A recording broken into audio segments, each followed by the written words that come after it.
نحمده ونصلي ونسلم على رسوله الكريم اما بعد فاعوذ بالله من الشیطان الرجیم بسم اللہ الرحمن الرحیم یا ایها الذین آمنوا اذکروا اللہ ذکرا کثیرا، اے ایمان والو اللہ کو بہت زیادہ یاد کرو۔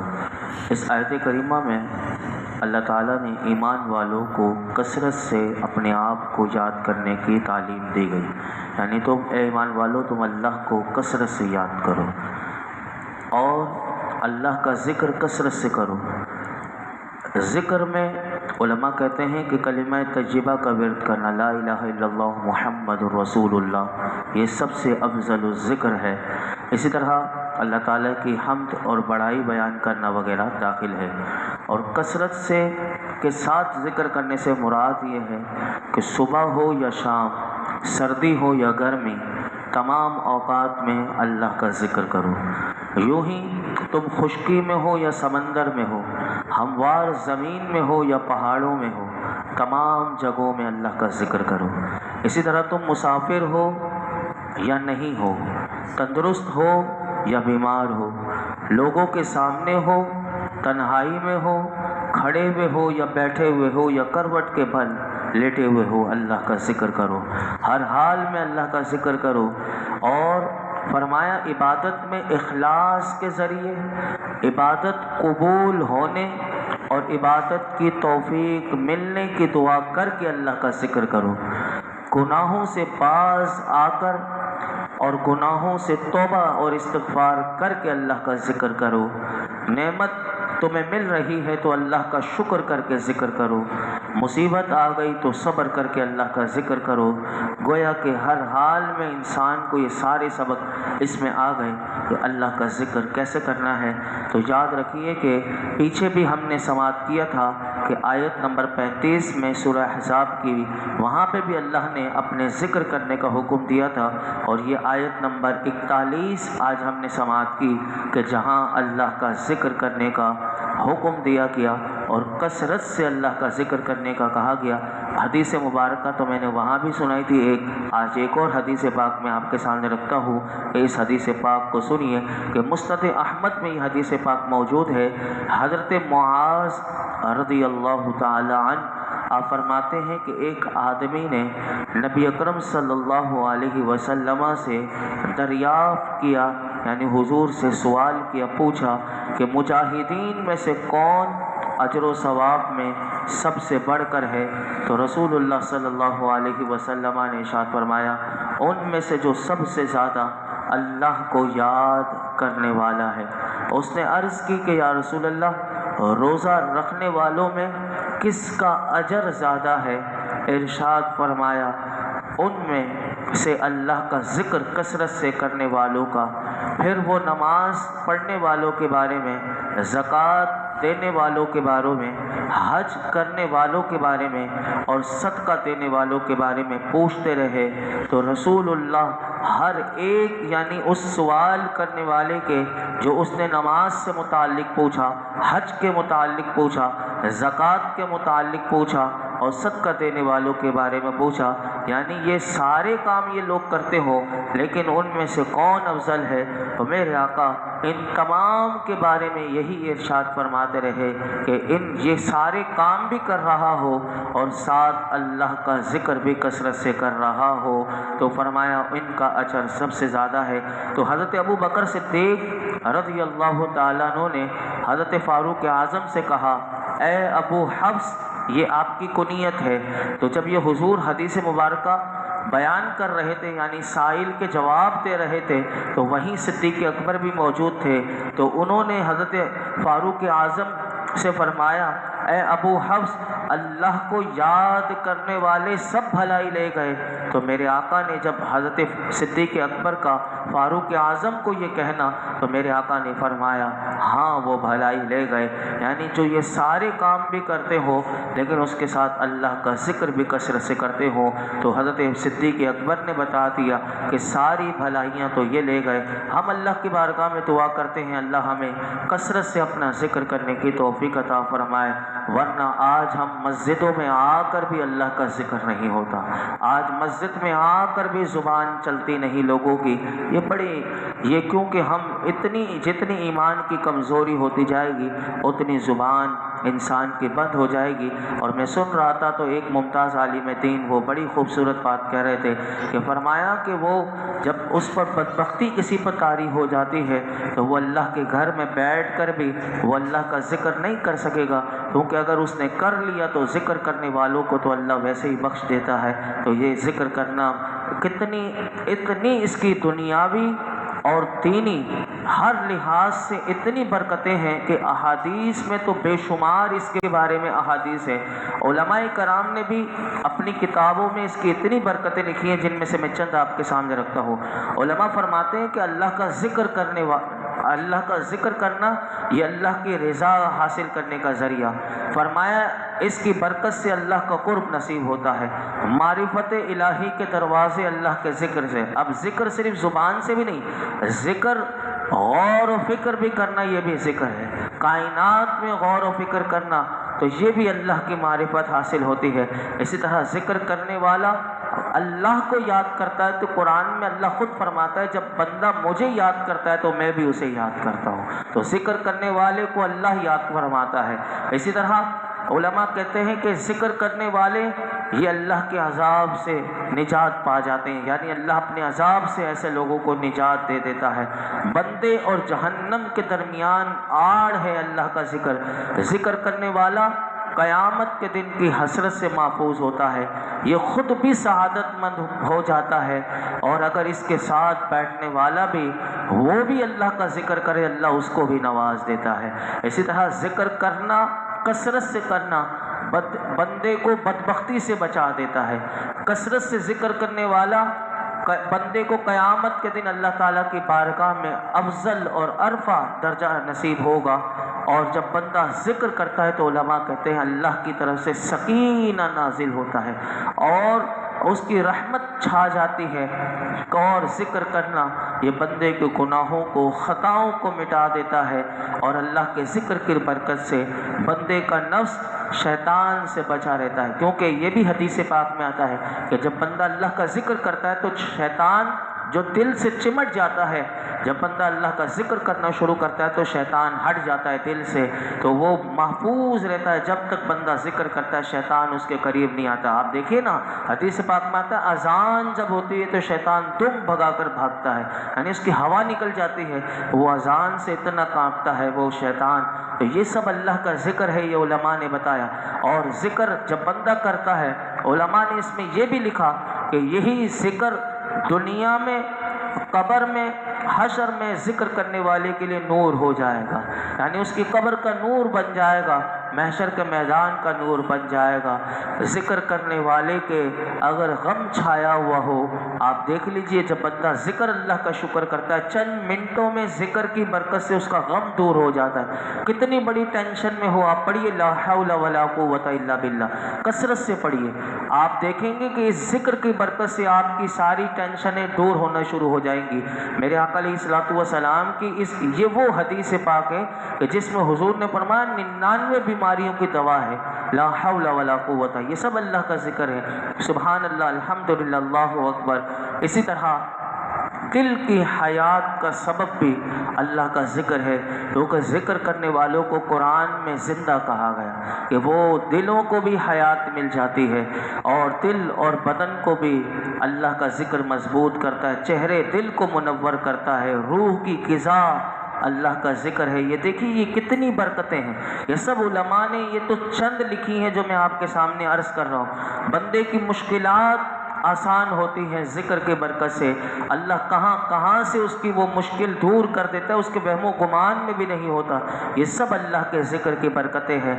اور اللہ کے ذکر کی جب مجلس سجی ہوئی ہوتی ہے تو وہ گویا کہ وہ فرشتوں کی بھی مجلس ہوتی ہے، فرشتے بھی اللہ کا ذکر کر رہے ہوتے ہیں۔ اسی طرح کثرت سے ذکر کرنے والا بندہ منافقت سے بھی بچ جاتا ہے۔ میرے آقا فرماتے ہیں جو 100 مرتبہ روزانہ مجھ پر درود پاک پڑھے، اللہ اس کو نفاق کی بیماری سے دور کر دیتا ہے۔ یعنی جتنا اللہ کا ذکر، اللہ کے رسول کا ذکر، اللہ کا ذکر ہے، تو جب درود پاک بھی بندہ پڑھتا رہتا ہے تو منافقت سے بھی بچتا ہے، یعنی منافقت کا جو بیج ہوتا ہے اس سے بھی وہ دور ہوتا رہتا ہے۔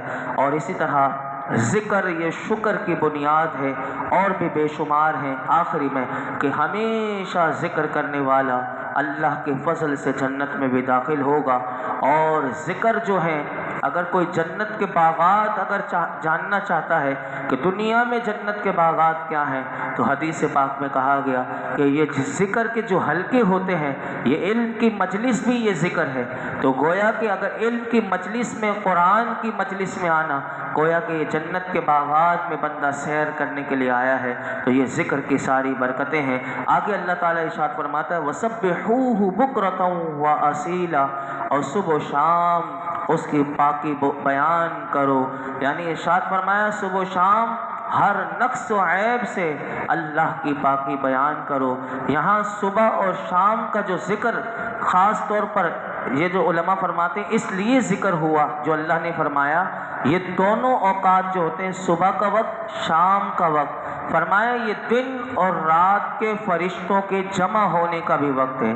یعنی صبح کے وقت اور شام کے وقت اللہ کا ذکر کرو، تاکہ جو فرشتے آتے ہیں جن کی ڈیوٹیاں چینج ہو رہی ہوتی ہیں اور وہ آ رہے ہوتے ہیں، تو فرمایا اس طرح اس میں یہ حکم بھی دیا گیا۔ اور ایک اس کے بارے میں یہ بھی کہا گیا کہ صبح و شام یعنی دن کے دونوں اطراف کا ذکر کرنے سے ذکر کی مداومات یعنی ہمیشگی کی طرف اشارہ کیا گیا۔ یعنی اس میں اللہ تعالیٰ نے یہ جو فرمایا صبح و شام اس کی باقی بیان کرو، یعنی ہمیشہ ذکر کرتے رہو۔ اور بعض مفسرین فرماتے ہیں صبح و شام اس کی باقی بیان کرنے سے مراد اللہ تعالیٰ نے 5 نمازوں کی طرف اشارہ کیا کہ یعنی صبح سے لے کر شام تک یعنی رات تک ان میں 5 نمازیں آتی ہیں، یعنی ان 5 نمازوں کی پابندی کرو، یہ اس میں اشارہ دیا گیا۔ آگے ارشاد فرمایا هو الذی یصلی علیکم وملائکتہ لیخرجکم من الظلمات الی النور وکان بالمؤمنین رحیما، وہی اللہ ہے جو تم پر رحمت بھیجتا ہے اور اس کے فرشتے تمہارے لیے دعا کرتے ہیں تاکہ وہ تمہیں اندھیروں سے اجالے کی طرف نکالے، اور وہ مسلمانوں پر مہربان ہے۔ اس آیت کا ترجمہ میں دوبارہ ریپیٹ کرتا ہوں، سنیے۔ وہی اللہ ہے جو تم پر رحمت بھیجتا ہے اور اس کے فرشتے تمہارے لیے دعا کرتے ہیں تاکہ وہ تمہیں اندھیروں سے اجالے کی طرف نکالے، اور وہ مسلمانوں پر مہربان ہے۔ اس آیت کریمہ کا شان نزول یہ ہے کہ حضرت انس رضی اللہ تعالیٰ عنہ فرماتے ہیں کہ جب یہ آیت کریمہ نازل ہوئی ان اللہ وملائکتہ یصلون علی النبی یا ایھا الذین آمنوا صلوا علیہ وسلموا تسلیما، یہ آگے آئے گی۔ اس کا پہلے ذکر، اس کا شان نزول اس آیت میں آیا۔ وہ فرماتے ہیں کہ جب یہ والی آیت کریمہ جس کو آیت درود کہتے ہیں، یہ آیت درود نازل ہوئی تو حضرت ابو بکر صدیق رضی اللہ تعالیٰ نے عرض کی یا رسول اللہ صلی اللہ علیہ وسلم، جب آپ کو اللہ کوئی فضل اور شرف عطا فرماتا ہے تو ہم نیاز مندوں کو بھی آپ کے طفیل میں نوازتا ہے۔ اس پر یہ والی آیت کریمہ نازل ہوئی۔ اب اس کو آپ کو اس میں شان نزول تھوڑا کم سمجھ میں آیا ہوگا۔ اگلا حضرت عبداللہ بن عباس نے جو اس کو اسی آیت کو بیان کیا تو اور سمجھ میں آ جائے گا آپ کو، سنیے۔ حضرت عبداللہ بن عباس رضی اللہ عنہما فرماتے جب اللہ تعالیٰ نے آیت درود نازل فرمائی تو مہاجر اور انصار صحابہ کرام نے عرض کی حضور کی بارگاہ میں، یا رسول اللہ صلی اللہ علیہ وسلم یہ شرف تو خاص آپ کے لیے، یعنی اس آیت درود میں حضور کے لیے نا، کیا فرمایا کہ ان اللہ و ملائکتہ یصلون علی النبی، کہ بے شک اللہ اور اس کے فرشتے حضور پر درود بھیجتے ہیں۔ یا ایھا الذین آمنوا، اے ایمان والو، صلو علیہ وسلموا تسلیما، تو تم بھی میرے محبوب پر خوب درود و سلام بھیجو۔ تو فرمایا کہ انصار و مہاجر صحابہ نے حضور سے کہا یہ شرف تو آپ کے لیے خاص ہے، لیکن اس آیت میں ہمارے لیے تو کوئی فضیلت نہیں۔ تو اس پر یہ والی آیت کریمہ سورہ احزاب کی آیت نمبر 43 اللہ تعالیٰ نے نازل کی، اور اس میں فرمایا کہ وہی اللہ ہے کہ جو تم پر رحمت بھیجتا ہے، اور اس کے فرشتے تمہارے لیے بخشش کی دعا کرتے ہیں تاکہ وہ تمہیں اپنی رحمت اور فرشتوں کی دعا کے صدقے کفر، معصیت اور اللہ کی معرفت حاصل نہ کرنے کی اندھیریوں سے حق، ہدایت اور اللہ کی معرفت کی روشنی کی طرف ہدایت فرمائے، اور اللہ تعالیٰ مسلمانوں پر مہربان ہے۔ اس آیت میں علماء فرماتے ہیں دو باتیں معلوم ہوئی۔ ایک تو یہ کہ اللہ تعالیٰ نے اپنے حبیب کی امت کو جو یہ شرف عطا فرمایا کہ وہ ایمان والوں پر رحمت بھیجتا ہے اور اس کے فرشتے مسلمانوں کے لیے مغفرت کی دعا کرتے ہیں، یہ اس امت کے حق میں اللہ کی بہت بڑی نعمت ہے جو دیگر تمام امتوں سے افضل ہونے کی دلیل ہے۔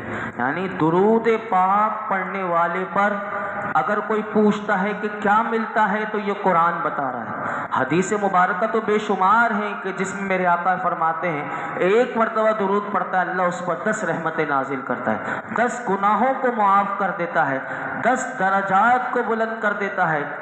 بعض لوگ حدیثوں کو نہیں مانتے، تو اب آپ دیکھیے کہ اس آیت درود کی تشریح اس آیت میں کر دیا گیا کہ جس میں بتا دیا کہ جب بندہ اللہ کے رسول پر درود بھیجتا ہے تو اللہ کی رحمت اس پر آ جاتی ہے اور فرشتے اس کے لیے مغفرت کی دعائیں کرتے ہیں۔ اور ان کی دعا کیسی ہوتی ہے کہ اگر بندہ درود پاک پڑھتا ہے تو کفر سے بچ جاتا ہے، اللہ اسے کفر سے بچا لے، اس کے گناہوں سے، کیونکہ جتنا حضور کا قرب اسے نصیب ہوگا اتنا وہ اپنے آپ کو گناہوں سے دور کرتا ہے، اور جتنا درود پڑھتا ہے، جتنا حضور کے دامن سے وابستہ ہوتا ہے، اتنا اسے اللہ کی معرفت ملتی چلی جاتی ہے اور وہ اندھیروں سے نکل کر وہ حق کی روشنی میں چلنا شروع کر دیتا ہے۔ یہی بات یہاں پر فرمائی گئی۔ اور دوسری بات جو اس آیت میں علماء فرماتے ہیں یہ پتہ چلی کہ اللہ صرف ان مسلمانوں پر ہی مہربان نہیں کہ جو اس آیت کے نازل ہونے کے وقت ہے۔ اب یہ دیکھیے یہ بھی بڑی قابل بات، قیمتی بات ہے کہ یہ آیت یعنی سورہ احزاب کی صحابہ کے لیے نہیں، کہ یعنی صحابہ پر ہی اللہ رحمت نازل فرماتا ہے اور ان کے یعنی گناہوں کو اللہ رب العالمین فرشتے ان کے لیے مغفرت کی دعا کرتے ہیں۔ علماء کہتے ہیں یہ صرف ان مسلمانوں کے لیے خاص نہیں کہ جو اس آیت کے نزول کے وقت ہے، بلکہ اس میں تمام مسلمانوں کے لیے بشارت ہے کہ مسلمانوں سنو اللہ بڑا مہربان ہے، اللہ بڑا کریم ہے۔ یہ آیت میں ہمیں بیان کیا گیا۔ اللہ رب العالمین ہمیں غور و فکر کی توفیق عطا فرمائے۔ ایک آیت کریمہ پھر کل نیا مضمون شروع ہوگا۔ فرمایا تحیتہم یوم یلقونہ سلام وَأَعَدَّ لَهُمْ أَجْرًا کریما۔ فرمایا جس دن وہ اللہ سے ملاقات کریں گے اس وقت ان کے لیے ملتے وقت کا ابتدائی کلام سلام ہوگا، اور اللہ نے ان کے لیے عزت کا ثواب تیار کر رکھا ہے۔ یہاں پر علماء فرماتے ہیں کہ ان کے لیے ملتے وقت ابتدائی کلام سلام ہوگا۔ ملتے وقت سے کیا مراد ہے، کس وقت ملیں گے؟ تو فرمایا موت کے وقت، یا قبروں سے نکلتے وقت، یا جنت میں داخل ہونے کا وقت مراد ہے۔ یہ تینوں وقت مراد ہیں۔ اور روایتوں میں آتا ہے کہ حضرت اسرائیل علیہ السلام جب کسی مومن کی روح نکالنے کے لیے آتے ہیں تو بغیر سلام کیے اس کی روح نہیں نکالتے۔ کیا شان ہے یہ مومن کی۔ اور حضرت عبداللہ بن مسعود رضی اللہ تعالیٰ عنہ فرماتے ہیں کہ جب حضرت اسرائیل علیہ السلام مومن کی روح قبض کرنے آتے ہیں تو اس مومن کو کہتے ہیں کہ تجھے تیرا رب سلام کہتا ہے، یعنی اسے بشارت دینے کے لیے آتے ہیں۔ اور ایک روایت میں یہ بھی آتا ہے کہ مومن جب قبروں سے نکلیں گے تو فرشتے سلامتی کی بشارت کے طور پر انہیں سلام کریں گے۔ یہ سب اللہ کی طرف سے مومنوں کے لیے ان کے استقبال ہیں کہ جب دنیا سے جا رہے ہیں تو بھی سلامتی کی دعائیں دی جا رہی ہیں، جب جنت میں آ رہے ہوں گے تو بھی انہیں سلام کی کہا جائے گا۔ اور بندے کے لیے کوئی بڑا آدمی سلام بھیجتا ہے تو کتنا خوش نصیب، اور اس کے رب کا سلام آ جائے موت کے وقت تو یہ کتنا بڑا اس کے لیے انعام ہوگا کہ فرشتے اسے کہیں کہ تیرے رب نے تجھے سلام کہا ہے، تو تو اس وقت اس کی لذت کیا ہوگی۔ آگے والی آیت اور بھی آئیں گی کہ جس میں پتہ چلے گا کہ جنت میں بندوں کے لیے جمعے کے دن اللہ کی طرف سے سلام ہوگا اور اس کا دیدار ہوگا، تو اس وقت کیفیات کیا ہوں گی جنت میں۔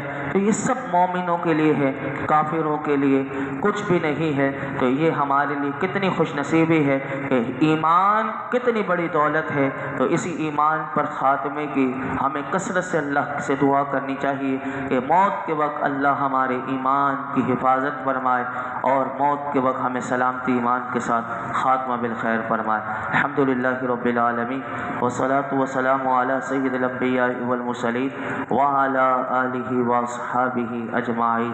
یا اللہ پاک جو کچھ سنا ہے اس میں کوئی غلطی کوتاہی معاف فرما، اپنی بارگاہ میں قبول فرما، قرآن حکیم کا نور اور اس کا فیضان نصیب فرما، قرآن حکیم کی تعلیمات کے مطابق زندگی گزارنے کی توفیق عطا فرما، فہم قرآن، تدبر قرآن، تفکر قرآن کی دولت سے نواز دے۔ اللہ ہمارے تمام صغیر کبیرہ گناہ معاف کر دے، اللہ ہر گناہ کو معاف کر دے، اللہ ہماری بے حساب مغفرت فرما دے، ہمارے والدین کی، میرے آقا کی، تمام امت کی مغفرت فرما۔ یا اللہ آج ہم نے جو درس قرآن میں سنا کہ تو نے ہمیں کثرت سے اپنا ذکر کرنے کا کہا، اے اللہ ہم ذکر کی توفیق بھی تجھ سے مانگتے ہیں کہ تیری توفیق کے بغیر بندہ مسجد میں بھی نہیں آ سکتا، تیری توفیق کے بغیر زبان ہل بھی نہیں سکتی۔ مالک ہمیں کثرت سے اپنا ذکر کرنے کی توفیق عطا فرما، اخلاص کے ساتھ، للہیت کے ساتھ، تیری محبت میں ڈوب کر، تیرے صالحین بندوں نے جو تیرا ذکر کیا ان کا واسطہ، اللہ ہمیں بھی اپنا اخلاص کے ساتھ ذکر کی توفیق عطا فرما، نمازوں میں خشوع و خضوع عطا کر دے، اخلاص یقین کی دولت دے دے، اللہ ہر برائی ہر گناہ ہم سے دور کر دے، گناہوں سے نفرت دے دے، پاکیزہ زندگی دے دے، پاکیزہ سوچ دے دے، زبانوں کو ہماری مولائی کریم ہمیں اپنی زبانوں کی حفاظت کرنے والا بنا دے۔ اللہ آج تک ہم نے جتنی دعائیں کی ہیں آئندہ کریں گے سب دعاؤں کو قبول فرما، ہم سب کو مستجاب الدعوات بنا دے۔ یا اللہ حرام کے لقمے سے بچا لے، حرام کاموں سے بچا لے، حرام دیکھنے سے بچا لے۔ اے اللہ رزق حلال وسیع اور آسان ذرائع سے عطا فرما، برکت والی حلال طیب روزی عطا فرما، ناشکری سے بچا لے، نافرمانیوں سے بچا لے، اپنے اور اپنے حبیب کا صحیح معنوں میں فرما بردار بنا دے، علم نافع عطا فرما، علم نافع عطا فرما، ہماری جہالت ہم سے دور کر دے۔ آج تک جتنے دعائیں کی ہیں آئندہ کریں گے سب دعاؤں کو قبول فرما۔ صلی اللہ تعالی علی خیر خلق محمد وعلی آلہ واصحابہ اجمعین۔